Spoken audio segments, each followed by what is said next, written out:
di Garut, Jawa Barat, saudara diamankan polisi ketika bertransaksi obat-obatan terlarang. 2 orang ditetapkan sebagai tersangka penjual obat.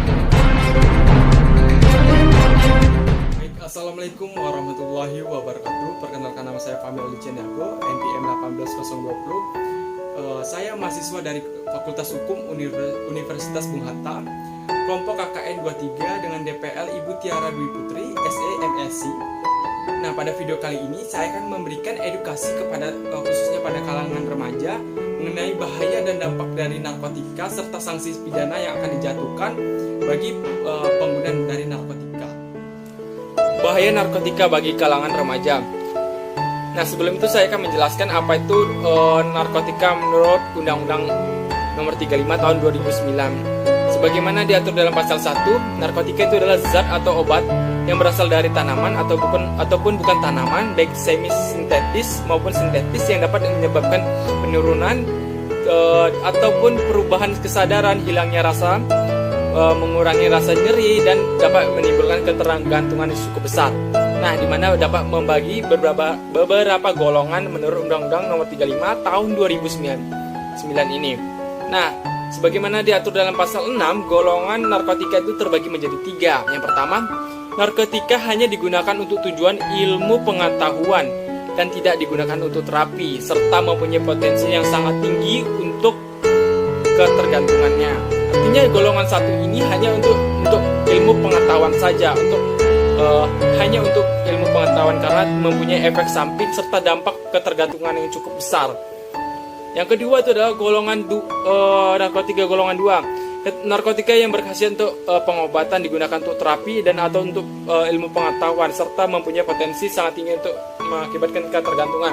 Nah, biasanya golongan 2 ini banyak digunakan untuk tenaga kesehatan atau digunakan untuk dokter seperti obat bius, obat-obat untuk menghilangkan depresi, ataupun obat-obat yang menghilangkan rasa nyeri. Dan selain itu juga digunakan untuk ilmu pengetahuan. Nah, adapun walaupun digunakan sebagai untuk kesehatan, tetapi mempunyai ketergantungan yang cukup besar ya. Untuk golongan 3 ini adalah narkotika pengobatan hanya digunakan dalam untuk terapi dan tujuan ilmu pengetahuan, serta mempunyai potensi ringan mengakibatkan ketergantungan. Nah, di dalam golongan 3 ini biasanya digunakan untuk terapi dan ilmu pengetahuan dan mempunyai potensinya yang sangat ringan. Artinya dari golongan 1 dan 2 dan 3 ini mempunyai masing-masing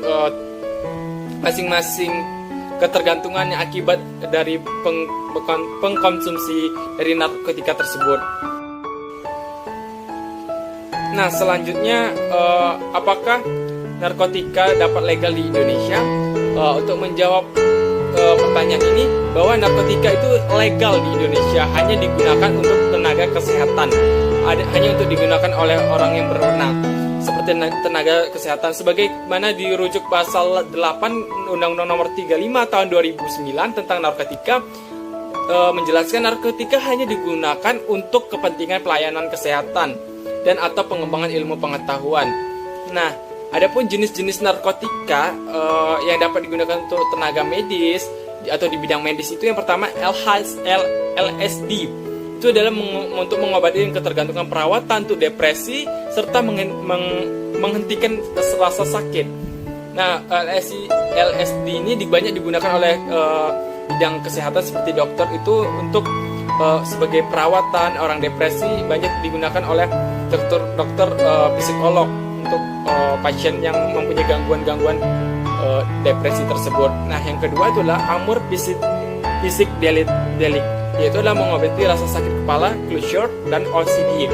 Nah, banyak digunakan oleh dokter untuk mengobati rasa sakit di bagian kepala, seperti obat sakit kepala. Nah, yang ketiga itulah ekstansi, mengurangi rasa kecemasan, meringan gejala Parkinson's, dan perawatan. Nah, biasanya banyak sekali warga Indonesia ini banyak menggunakan jenis ekstansi ini tanpa adanya pengawasan dan izin dari kedokteran. Ekstansi ini banyak digunakan oleh kalangan masyarakat seperti artis yang kedapatan melakukan pengonsumsi narkotika berjenis ekstansi ini karena dia tidak mempunyai izin ataupun pengawasan dari dokter. Oleh karena itu dia dapat dipidana karena tidak ada izin ataupun pengawasan dari ataupun resep dari dokter tersebut. Nah, yang keempat itu adalah kokain dan tanaman kokoa, sebuah obat bius baru ataupun obat pencahar dan sebagai obat mention cannabis. Nah, biasanya yang keempat ini kokain ataupun tanaman kokoa ini biasanya digunakan untuk obat bius dalam melakukan operasi. Digunakan untuk menghilangkan rasa sakit, rasa nyeri, dan untuk bidang-bidang kesehatan lainnya. Nah, selanjutnya itu adalah menurut data statistik di Indonesia, BNN Indonesia, menurut Kepala Narkotika Nasional Republik Indonesia, survei dan Badan Narkotika Nasional dan Lembaga Ilmu Pengetahuan Indonesia LIPI menunjukkan 2,7 juta pelajar ataupun mahasiswa di Indonesia pernah mengkonsumsi narkotika. Angka itu setara dengan 3,2% penduduk Indonesia. Artinya sangat miris sini.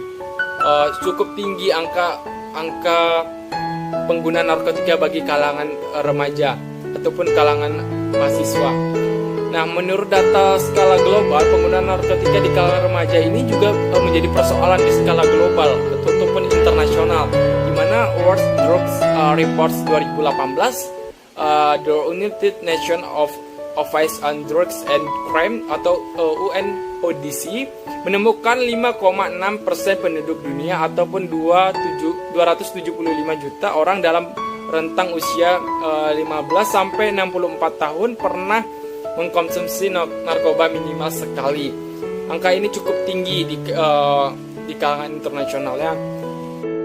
Nah, yang selanjutnya itu adalah faktor yang mempengaruhi remaja dalam mengkonsumsi atau pengguna dari narkotika tersebut. Ada 3 faktor. Yang pertama faktor kepribadian, faktor keluarga, dan ada faktor lingkungan. Nah, faktor kepribadian itu ada beberapa macam. Yang pertama kurang adanya pengendalian. Artinya di sini ada kurangnya mengambil atau mengontrol diri sendiri.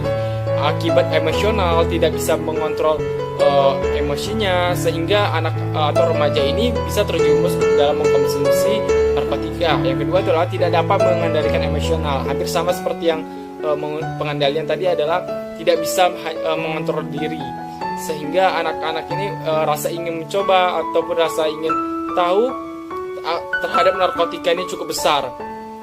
Nah, yang selanjutnya adalah terbiasa dengan gaya hidup senang. Biasanya banyak sekali anak-anak Indonesia yang terbiasa hidup mewah, terbiasa dengan akan kekayaan, itu gampang sekali sebagai pengguna narkotika akibat rasa pergaulan ataupun lingkungannya yang menurutnya itu bahagia, itu akan bisa gampang terjerumus sebagai pengguna narkotika, sebab rasa ingin senang itu cukup besar untuk pengguna dari narkotika itu. Nah, selanjutnya itu adalah faktor keluarga. Faktor keluarga itu ada kurangnya pengawasan dari orang tua. Artinya di sini kurang adanya pengendalian ataupun pengawasan dari orang tua, sehingga anak ini bisa saja terjerumus dari pengguna atau pemakai dari narkotika tersebut. Yang kedua itu adalah adanya problem atau masalah dalam keluarga. Nah, banyak sekali anak-anak ataupun remaja di Indonesia ini pengguna narkotika itu ada salah satunya adalah dari masalah keluarga atau anak broken home. Tapi tidak semua anak broken home itu pemakai narkoba ya, tetapi banyak sekali di Indonesia ini anak-anak ataupun remaja itu yang mempunyai masalah, baik itu di dalam lingkup pribadi ataupun keluarganya, itu bisa terjerumus ataupun sebagai pengguna dari narkotika ini. Nah, selanjutnya itu adalah masalah perekonomian keluarga. Ini juga sebagai faktor utamanya itu adalah di mana anak-anak yang dituntut untuk bekerja ataupun oleh orang tuanya akibat perekonomian itu bisa saja terjerumus sebagai kurir ataupun sebagai pembantu dari transaksi narkotika tersebut. Nah, selanjutnya itu ada faktor lingkungan yang mempengaruhi, itu ada pergaulan. Nah, artinya di sini seperti yang saya jelaskan tadi bahwa pergaulan itu adalah sebagaimana dapat mempengaruhi gaya hidup Faktor-faktor dari teman-teman bisa saja mempengaruhi diri seseorang. Oleh sebab itu, gampang sekali anak remaja di Indonesia itu terpengaruh akibat gaya hidup dan pergaulan lingkungan sekitar. Nah, selanjutnya akibat kucilan atau bullying dari masyarakat. Nah, akibat dari bullying ini dapat mempengaruhi rasa emosional dari anak tersebut tidak bisa terpenuhi. Akibatnya anak-anak ini bisa melampiaskan dengan pengguna dari narkotika tersebut. Dan selanjutnya itu adalah bahaya narkotika bagi kalangan remaja. Akibat dari penggunaan narkotika bagi kalangan remaja yaitu adalah di mana seseorang dapat meraih kesenangan palsu, suka berhalusinasi, efek negatif akan menyebabkan gangguan mental dan perilaku remaja sehingga mengakibatkan ketergangguan sistem neurotransmitter dan sistem saraf pusat, sel-sel otak yang rusak dan daya ingat itu terganggu. Suka mengunci diri ataupun paling pada tindakan kejahatan ataupun pelacuran dengan sistem produksi yang rusak dan akhirnya meninggal dunia akibat overdosis dan akibat AIDS. Nah, itu adalah dampak-dampak terburuk dari pengguna narkotika. Selain dapat melibatkan ketergantungan yang cukup parah, bisa mengurangi daya ingat, bisa terganggu kesehatan mental, fisik, dan sebagainya macamnya, dan bisa berakibat meninggal dunia.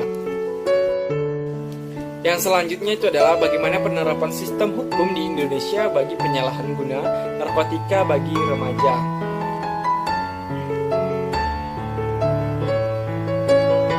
Sebagaimana perbuatan yang dilarang menurut Undang-Undang Nomor 35 tahun 2009, secara melawan hukum, menanam, memelihara dan sebagainya golongan narkotika golongan 1, baik itu tanaman ataupun bukan tanaman. Yang kedua itu secara melawan hukum menyimpan narkotika golongan 2 dan 3. Nomor 3 itu adalah sebagaimana secara melawan hukum memproduksi, mengolah dan mengekstrasi narkotika golongan 1, 2 dan 3.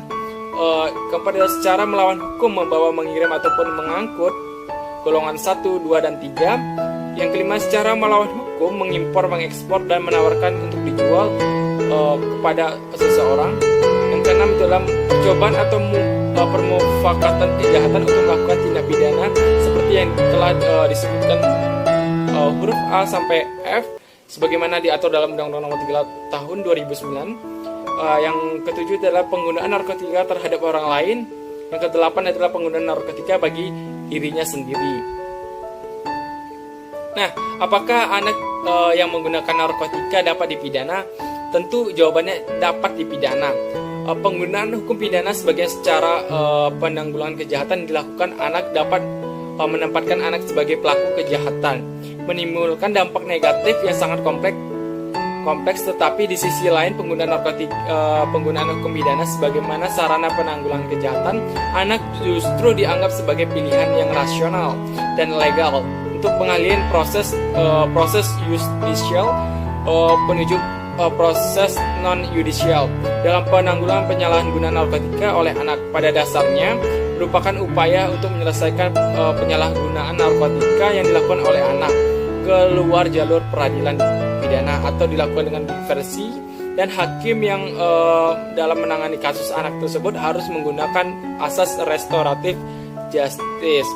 Nah, untuk pemindahan bagi anak yang melakukan pidana itu hukuman pokoknya itu dikurang sepertiga dari undang-undang atau hukuman pokoknya tersebut.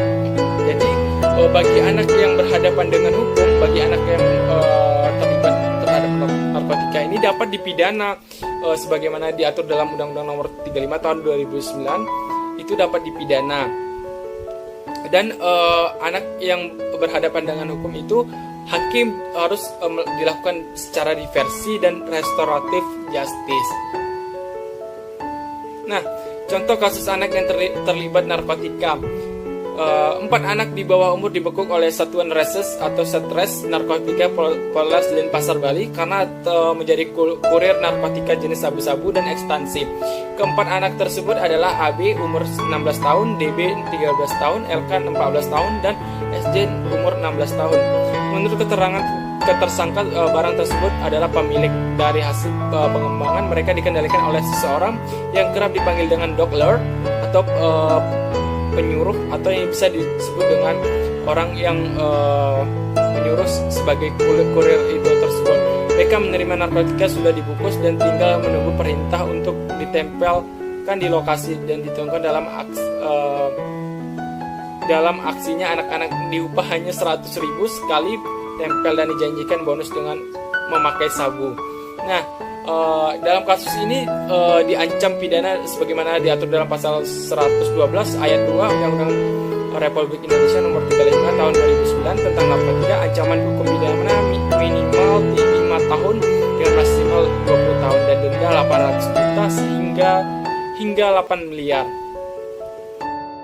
Nah, itulah paparan mengenai bahaya dan dampak dari narkotika bagi kalangan remaja, serta bagaimana sistem hukum pidana bagi kalangan remaja yang menggunakan narkotika tersebut. Untuk itu, bagi generasi muda adalah generasi yang berani lawan narkotika dan katakan tidak pada narkotika. Saya akhiri, wabillahi taufiq wal hidayah. Assalamualaikum warahmatullahi wabarakatuh.